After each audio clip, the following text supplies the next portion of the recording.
Many of you are looking to break into consulting in the United States. From a vantage point of being outside the US, you're in Canada or Europe or Mexico or Asia or South America, and you're just having a really hard time. We get it, it's not an easy transition, but there's hope.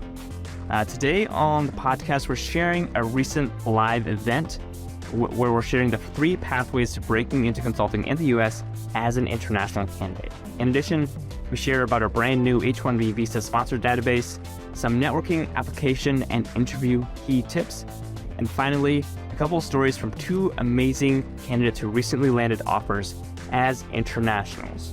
One landed an offer in the UK and one in the US. Make sure to get on our email list to be notified about the next live event that we host. We host 2 a month. Okay, let's dive into the conversation. I'm Jenny Ray LaRue. I'm the Managing Director of Management Consulted, and I'm really excited to share both the content and also the panel with you today. So here's what we're going to cover. First, we're going to talk about just a roadmap to consulting for internationals. And our focus for today is giving you hopefully some hope, some direction, some what to do and what not to do. This is from our experience helping a lot of people, right? Thousands of people get into consulting from international environments. We're also going to share a little bit about our H-1B sponsors database, great database that we put together that kind of helps you search for firms that have hired H-1B visas before. It can be a great proxy for not just H-1B visas, but also other kinds of sponsorship. And so we'll, in the links, send you there. So if you want to take a look beyond what we share with you today, you can dive in yourself to the data. Then we're going to talk really briefly about just some networking, application, and interview tips. We'll tailor those toward international consultants because I think there are a lot of folks that don't understand that there are a few different things that people are looking for if they're planning on participating in your sponsorship. And then finally, we're going to talk through a couple of success stories from our panelists on the call today. Really, I think one of the things that's key to highlight is that you've got a couple of key pathways that you can utilize to go into the international recruiting process. And there are a few things that I think will be really helpful for folks to understand. First of all, make sure that you understand that working directly into the US is not the easiest way. I'm going to talk through, for our student populations, 2 other options in just a minute. But if you work for a global firm in your home country, a transfer is much easier. It's much easier for them to make the case that you are a desired, well-trained staff member that needs to come to the home country. Second, develop specialized skills. Tech firms, for example, are much more likely to sponsor.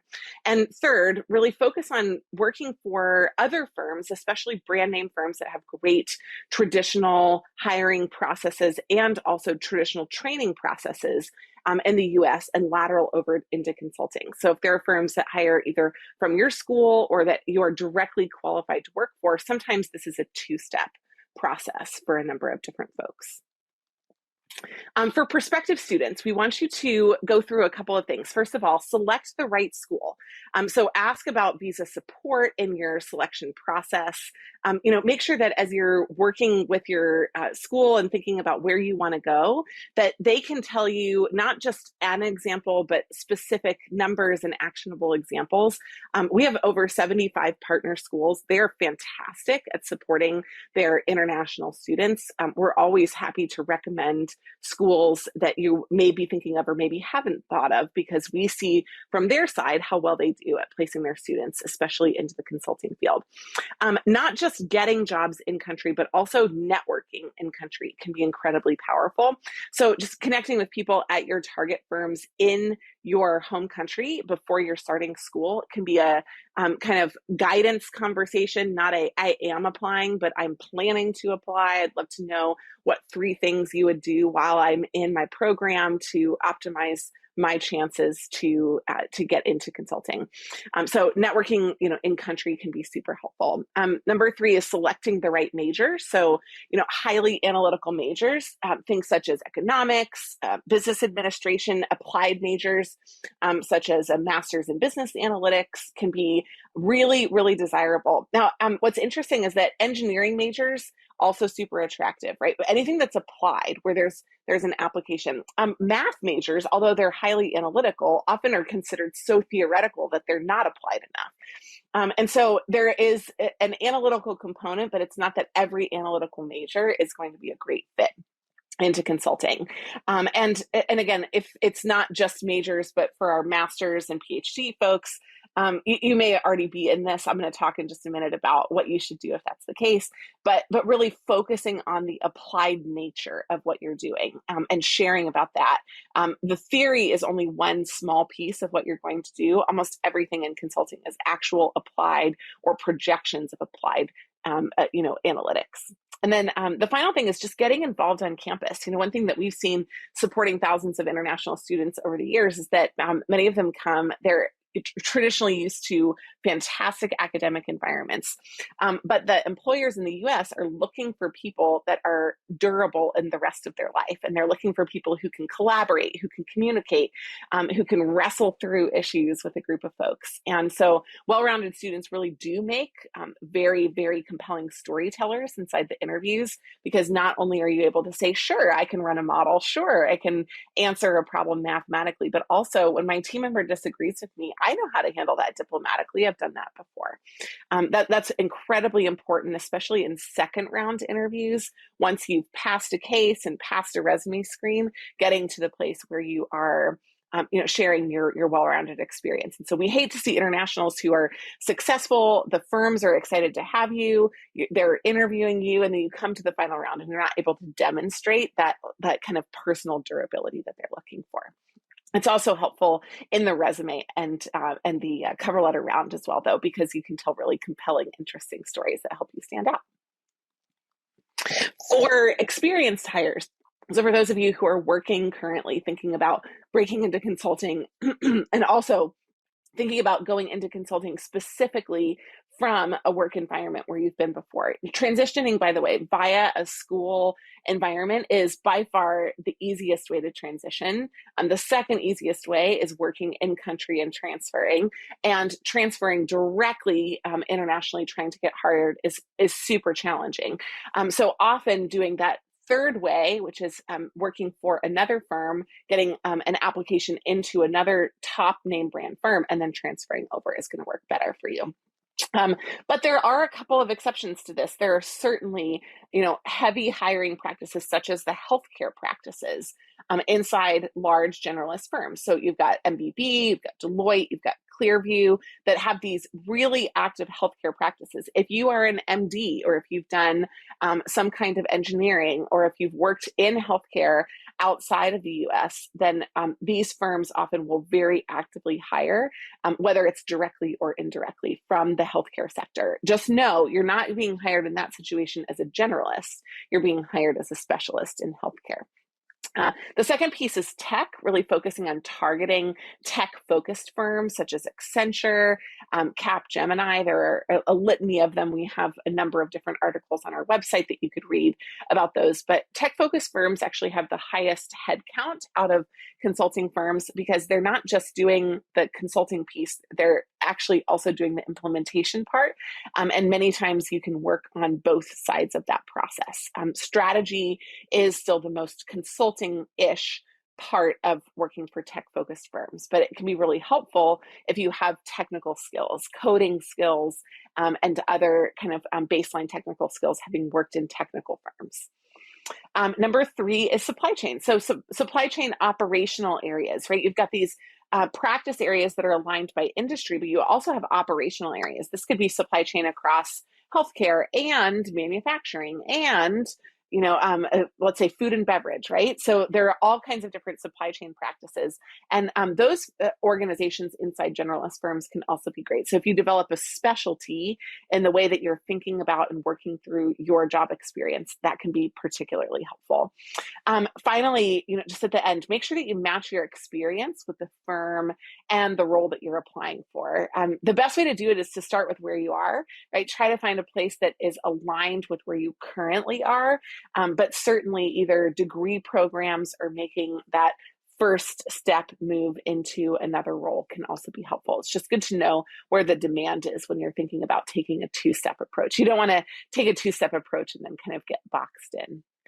Um, for those of you that are interested in knowing also the key filtering question, which is like which firms hire, we put together a H-1B database. And this is sourced off of the government information. We culled it down so that it is very consulting and strategy specific. So it's over 1,000 consulting firms that have offered H-1B sponsorship. And let me be clear about this. This means that they have offered it recently, but it doesn't mean that they will. And so when you go to a firm, you have to approach them with that knowledge, saying, I saw that you have sponsored H-1Bs instead of that you do sponsor H-1Bs. It's just kind of an important nuance from the firm's perspective, because of course anything can change. As we mentioned before, tech is one of your key focus areas, a great thing to leverage if you're interested in it. But tech-focused firms are more likely to sponsor firms like Accenture, Cognizant, Infosys, TCS, Capgemini, et cetera.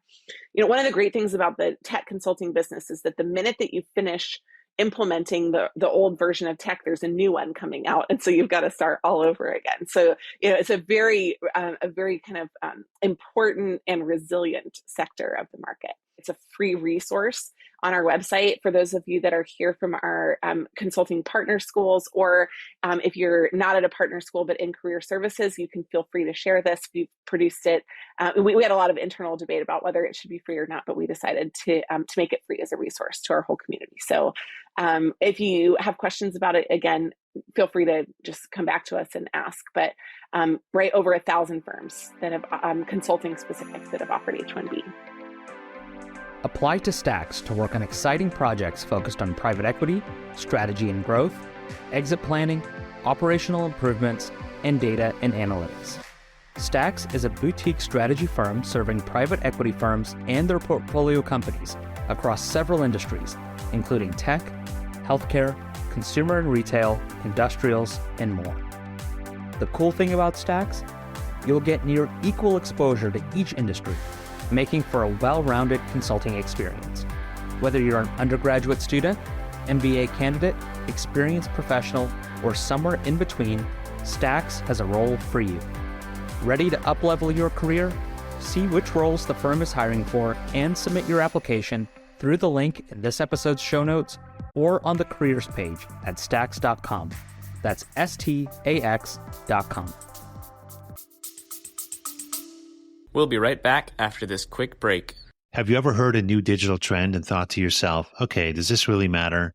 Asking the right questions helps you cut through the noise and get down to what matters most. I'm Jim Hertzfeld, host of the What If, So What podcast, where we discover what's possible with digital and figure out how to make it real by asking what if, so what, and most importantly, now what? Subscribe and listen, and together we can turn big ideas into tangible actions so you can get shit done. Hey there, are you looking to break into consulting this year? In addition to continuing to listen to this podcast, there are a bunch of other ways you can engage with Management Consulted. Check out our website, managementconsulted.com. On there, one of the ways you'll find to engage with us is through Black Belt, our premium case prep program. In the program, you receive one-on-one mentorship and prep support from a former MBB consultant. They're there to guide you to offer success through developing a personalized plan for your prep and guiding you through drill-based coaching sessions. In addition, you'll receive expert resume and cover letter edits. Because let's be honest, case prep is only so good if you don't get the interview. 80% of Black Belts land offers, which is why it's the world's most effective consulting prep program. If you're ready to quit wasting time in your prep process, join today. The next cohort of Black Belt kicks off very soon with a group training session on the fundamentals of consulting recruiting, and spots are selling fast. Learn more and register. Check out the link in this episode's show notes. All right, let's get back to the show.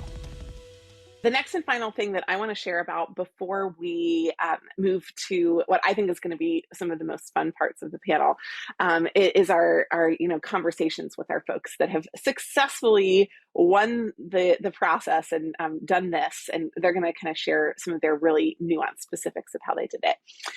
But before we do that, I just wanted to share one final generalist recommendation, and that's that there are really 3 key components of what you need to do to succeed in the international hiring game. The first one is that you have to network effectively. And this can be challenging for people if you don't have networking as a natural part of your cultural background or your educational experience. I'm going to talk about that, and I'm going to dive into that for just a minute. The second piece is that your application cannot be a B. It has to be an A or an A+. It has to be really, really solid. And your experience is not fixed. Sometimes you need to go get an experience or pursue a leadership opportunity in order to build the resume and the cover letter and the stories that make sense. Sometimes you have great experience, but you do not translate that into a compelling resume and or cover letter. And so, we edit every month. We edit over 100 of these. So we've done probably 10,000 in the course of our time working together with folks. We've seen a lot of different applications. We've seen the good, the bad, and the ugly. And so I'll share a couple of tips about that. And the final one is the interview. I think, again, a lot of internationals are so pleasantly surprised when they do get interviews that they're unprepared for the interviews, because they operate under the kind of constraint of, I'm probably not going to get an interview. We're just going to hopefully give you enough confidence and encouragement today that interviews will come your way, that we're going to recommend that you begin to prep between 3 and 6 months before your interview. And I'll tell you why. The firms, if they don't interview you, they have very little institutional memory. They don't remember that you applied. But what they do remember is a terrible first round interview. And so for folks that come in through the process, do a great job with networking, and then bomb that first interview, it's such a missed opportunity, because the firms at that point have expressed that they're interested in hiring you. And you don't want to not only hurt your chances now, but actually hurt them in the future, because they're going to assume that whatever happens in your first round interview is the best you've got. There's no kind of assumption that you could just train more or work harder at it. And so in the second round, they'll kind of be like, oh, maybe it wasn't a great day, or a little bit more business knowledge could buff it up. But if you kind of don't pass the first round, it's really harsh, a harsh world out there. So we're going to recommend that when you go through this process, you go 100% into it. So let me just talk about a couple of our specifics recommended, right? For networking, we're going to recommend that you reach out to people by finding them on LinkedIn and then emailing them for outreach. I will say that LinkedIn can be an effective tool to follow up with people once you've already reached out with them, but their LinkedIn inbox can be cluttered. It can be cluttered with people who are selling them things. They're often using LinkedIn to connect for their next job. And so it cannot always be the most effective way to reach out. So sometimes people come to us and they say, look, I've reached out to a ton of people, nobody's writing me back. Well, it's because a cold networking message on LinkedIn is not working for you. So email people, then send them a follow-up on LinkedIn and let them know that you sent them an email. We have a rule called the 2, 2, and 2 rule for networking. And I'm condensing like hours of networking content into just a couple of minutes here. But the 2, 2, and 2 rule is that we would recommend that you write 2 people twice at 2 different firms at a time. And so what that means is that you should pick, 2 people either in the same office or different offices, that you should email them once, an introduction of who you are and a request for a call, and a second time before that time of their specific call that you are reaching out is kind of just a reminder message. When they don't write you back after 2 of the messages, they're not going to write you back a third time. So you can move on at that point to another cold contact. You also want to, so 2 people write 2 emails and then across 2 different firms. These firms are so innately competitive with one another that if you happen to be interviewing at, Bates White and you're also already have a contact at Cornerstone, that can be a real point of leverage. So working at more than one firm at the same time, but it doesn't have to be 10, like 2 is actually pretty adequate. Can be super helpful. One of those cycles will take you 2 weeks. You'll know after 2 weeks whether you have a contact or not. And then at that point, you can move on to somebody else inside the firm and or somebody outside at other firms. When you are sending emails or LinkedIn, if you say, do you have time for a call? My answer as a busy person is always no. When you say, do you have time on Friday at 10 a.m. or Friday at 3 p.m.? Actually, Friday afternoons are pretty sweet times for these calls. I actually am much more likely to check my calendar and see whether I could do that. And if I can't, to write you back and to say, look, oh, I can't do 3 p.m. on Friday, but I could do this or this time. Like, would a time in there work for you? So that specific CTA can be incredibly compelling. And then finally, a lot of people are so shy going through the networking process, feeling like you have to have this very long, elaborate process with somebody. Y'all, I can tell you in 5 minutes whether you're McKinsey material. Maybe you're not today and you will be in the future, but I can tell you whether you are today. These people are making a 5-minute judgment on you. And so at the end of your 15 minutes with them, you can ask them if they would feel comfortable referring you for an interview. You don't have to say, I'll follow up with you in 6 months. I'll follow up with you 3 times. Let's get on another call. They actually don't really want to do that, honestly. They already know. So ask them in that first call if they would feel comfortable giving you a referral. If they say no, ask them what else they would need from you and be ready for great constructive feedback. Okay. But the networking process, if it is robust and engaging, you will enjoy it more, and so will the people that you work with. Okay. The second thing is the application. So resume and cover letter need to fit together, go together, and complement one another, not be the same. We see a lot of cover letters where people tell the story of their resume in paragraph form. Look, there's a reason why I want your resume. It's because I don't want to read it in paragraph form. So your cover letter is meant to be an additional piece of your resume. In your resume, we're looking for 3 core sections plus a 4th section at the end. The core sections are your work experience, your academic experience, and your extracurricular experience. We call them usually education, experience, and leadership. The 4th section is a personal section or an other section where you put your interests, languages that you speak, and technical skills that you have. Those are all the things that the bots are looking for as they're scanning your resume. So you want them in there, but you need to be able to tell your story in a balanced and profound way in a very, very short amount of time. A couple rules for your resume: make sure that there's a number in every single line. These firms are looking for analytical people. If you try to tell me with words, I would rather you tell me with numbers. In addition, they should be, for most US positions, including PhDs, 1 page. Even if firms accept longer resumes, they still prefer a 1-page version of your resume. Then finally, for the cover letter, what I'm looking for in the cover letter are actually 3 stories from 3 different experiences. I'd love to hear about a work experience from your experience section. I'd love to hear about a leadership experience and about something academic that you did. What I want to see is that you thrive in multiple environments, but here I don't just want you to tell me that you did X and Y and Z. I want you to tell me that you faced X problem, that you used Y to solve it, and you got Z result. So you have usually 3 to 4 sentences inside your cover letter to explain that. Awards, top scores are super compelling. And then metrics, even in your cover letter, are the best way to tell the story, right? If I say I worked with a team of people on a project versus I worked with a team of 4 people on a 6-week project to identify $1 million in revenue opportunities for a company, right? The second one is obviously more clear, more vivid. I can immediately picture you in a room with those people. And that visualization is super helpful for the reviewer.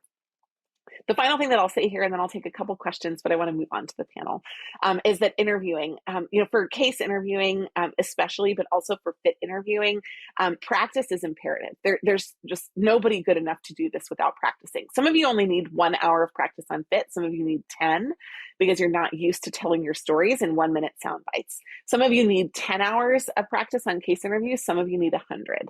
I can't tell you what it is until I sit with you for 15, 20, 30 minutes, but a market sizing question will always give me a sense of how you're starting out. If you start with a market sizing question timed for 10 minutes, and you can do this either using some of the free options on our website, or if you have access to our resources, you can use some of the video-based drills, then market sizing is a great assessment.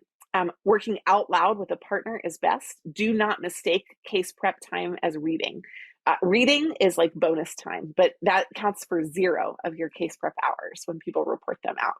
And then quality is much, much more important than quantity. Doing a deep dive with a top partner is going to be much more effective than running something with your mama, even though your mama may be amazing. So without further ado, Zoe and Tunde, I'd like to move over to hear, about y'all. And so I'm going to have both of you answer each of the questions rather than do kind of one story at a time. And so I'd like to just start with the first one, which is I'd love for you to provide a 1-minute background, and I will time you.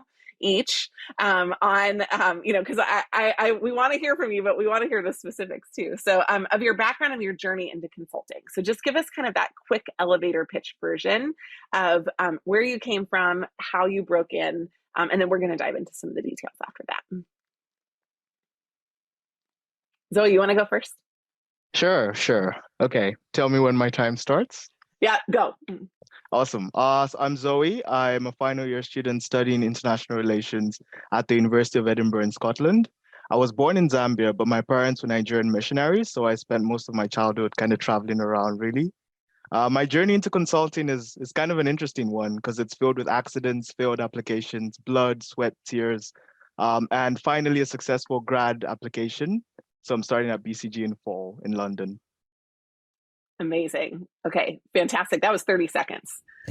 Tony, that's going to be hard to beat. Yeah, but I trust you. All right. Can I go now? Go ahead. Yeah. All right. So my name is Tunde. I'm from Nigeria.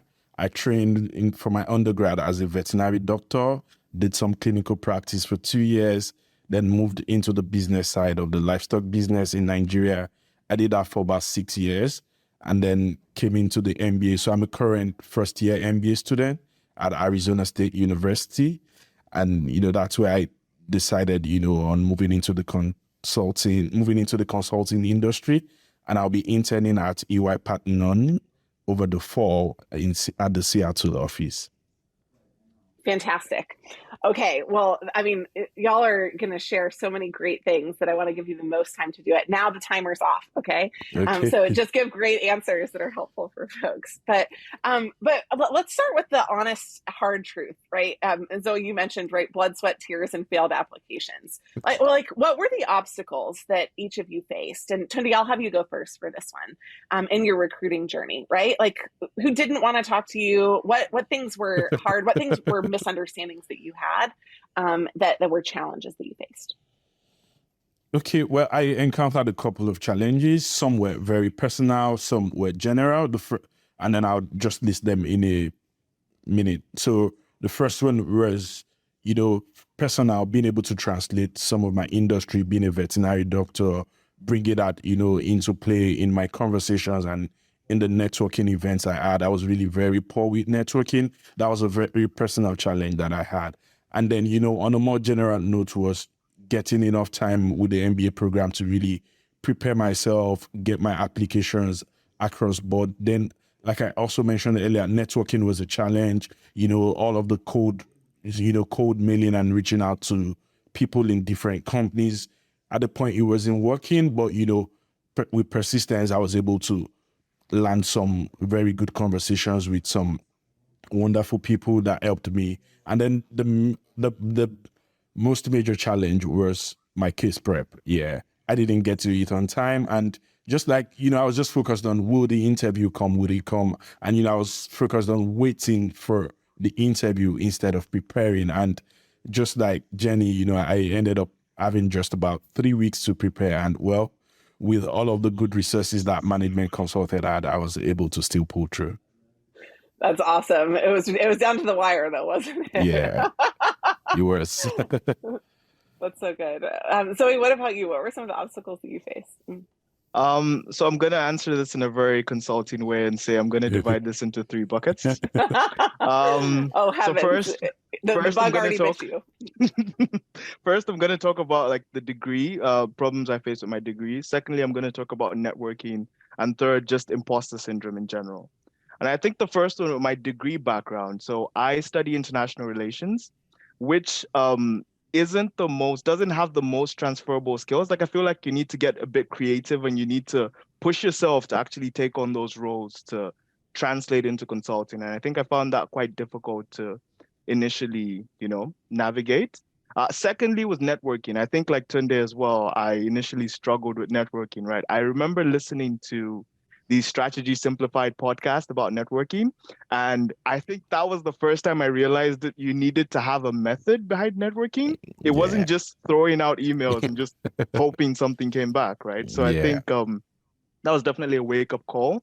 And I think even after I had like overcome the degree challenges and learned how to network and actually gotten into those rooms, right? then I had to face imposter syndrome, right? Because there was always a part of me thinking, okay, so I'm an international candidate.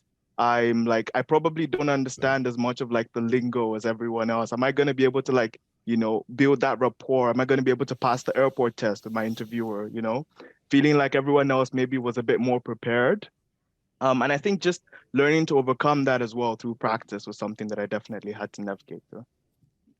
I love it. Great, rich answers. Thank you both. Right. Is there anything that you wish you would have known earlier? Zoe, how about you go first on this one? Something I wish I could have known earlier is that I didn't need to do it alone. I think programs like, having programs like the Strategy Simplified, Strategy Sprint, and having access to like the podcast made me realize just how much you needed that feedback. And you just needed to incorporate that. And more importantly, right, not just doing so many case studies, but actually dissecting each one, figuring out what you did wrong, what you did well, and trying to incorporate that into just your general thinking, It reached a point where when I walked into supermarkets, I'd immediately notice, the bread's gone. Interesting. So how many people must have walked in today to buy bread? Essentially, my brain was geared so much after that practice. And I think I needed to get to that level. I love that. Tunde, what about you? What do you wish you would have known earlier? Yeah, my one thing I wish I'd known earlier was that it is possible.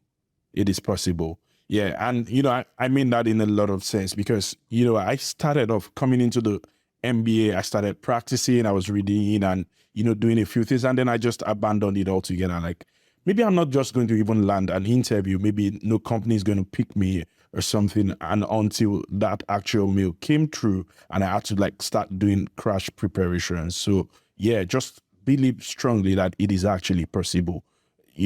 Your background or country of origin, irrespective, it is actually possible. I love that. We had somebody write us today and they said, aren't all the firms freezing their hiring? And it contributes to that same feeling, right? It's just impossible. Like, why should I even try? And we just want to encourage everybody that's listening today, firms never freeze hiring at the entry level, right?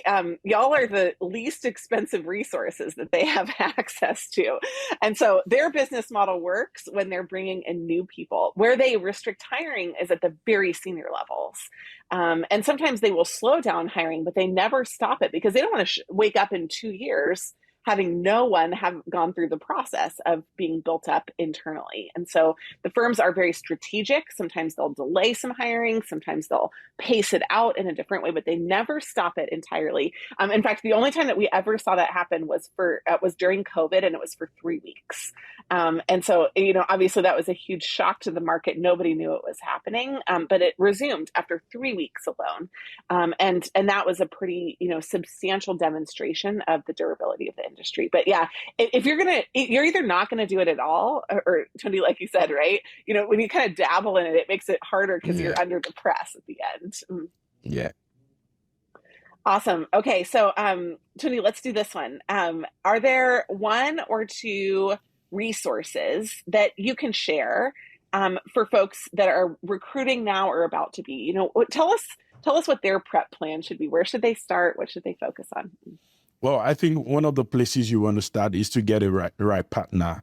And this could be a person or an organization like Management Consulted. I leveraged Management Consulted because, like I said, I had a very short time to really prepare. I watched all of the case prep videos. I solved some of the case problems that they had on the website and all that. And that was really, really very helpful because, my interview had one very specific, similar case to something I had solved. And I think probably, looking back, it just felt like maybe that's even the case that made the difference in my recruitment process. I can't tell. But you want to make sure you get a partner and then don't make the mistake of reading. I also made that mistake. You don't want to be reading. You want to make sure you have somebody you're practicing with, somebody who has a consulting background or a consulting experience, who has gone through the process. You want to make sure you're talking to someone to guide you. So you just want to leverage as many resources as you can, and you want to work with someone who has been through that process. That would be really helpful for you. Well, that's great feedback. Love that. Zoe, what about you? What would you recommend? Where should people start? I think I definitely add on to what Tunde said. I think one mistake I made initially was just listening to anyone and everyone who thought they knew what consulting was. Yeah. And I think what's important is you need to know that you need to learn from people who have what you want or who have gone through what you want, because then they have experience to share with you. So I think I learned that the hard way. I probably lost a month of prep just reading books and trying to listen to gurus. But other than that, I think my advice would be timelines.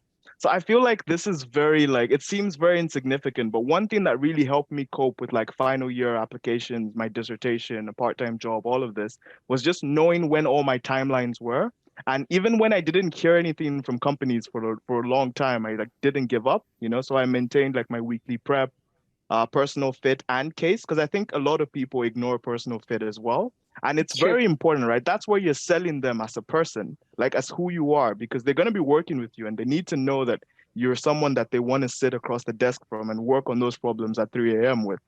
So I think these are just my tidbits of resources. I think that the consulting firms trust themselves more to take you from a B to an A in case knowledge and business experience, rather than from a personality of a stone to a thriving, fun personality, right? So I think you're right. I think a lot of people underestimate the fact that the firm trusts themselves to train you and equip you in what you need if they have the right material to work with. We see that all the time, that they're scared of the case, so they ignore the fit. And heavens, it's hard enough to get the interview, right? You might as well be ready for the whole thing. Let's end with just a couple of fun questions. So I'll do these kind of rapid fire. If you win the lottery, what's your first purchase? Zoe, you go first.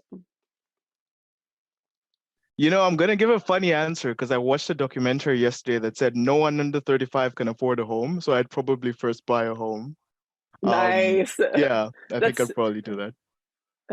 That's so old school of you. I love it. Tunde, what about you? Yeah, mine would either be buying a home or getting a Tesla. It would be one of those two. Yeah, baby, I like that.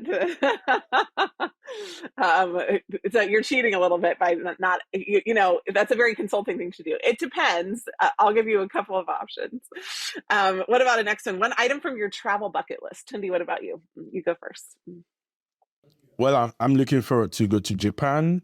That's one place I really want to visit. There's a lot to learn about the place. I have some colleagues in school who are from Japan, and they've said a lot of stuff. And that's the next place on my travel bucket list now. Come on. Zoe, what about you?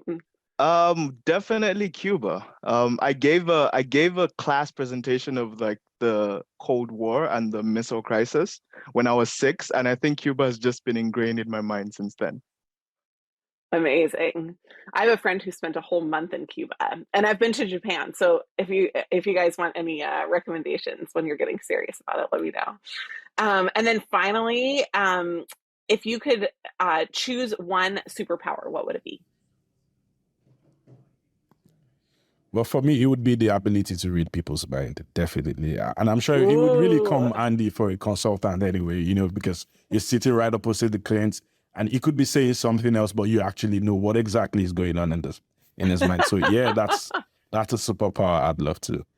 I've always felt like if you had that superpower, you have to have a hide of steel too, right? Because you have to know what people are thinking about you, and it might not be wonderful. Yeah. So I love that. Sure. Yeah. Zoe, what about you?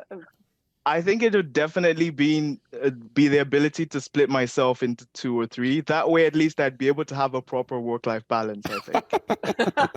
Oh, so one's playing and one's working? Is exactly. That how you're all the time. All the time. Yeah. Thank you all for joining today. And thank you, Zoe and Tunde, for your really insightful responses. It was a joy to have you on. Thanks for tuning in to Strategy Simplified.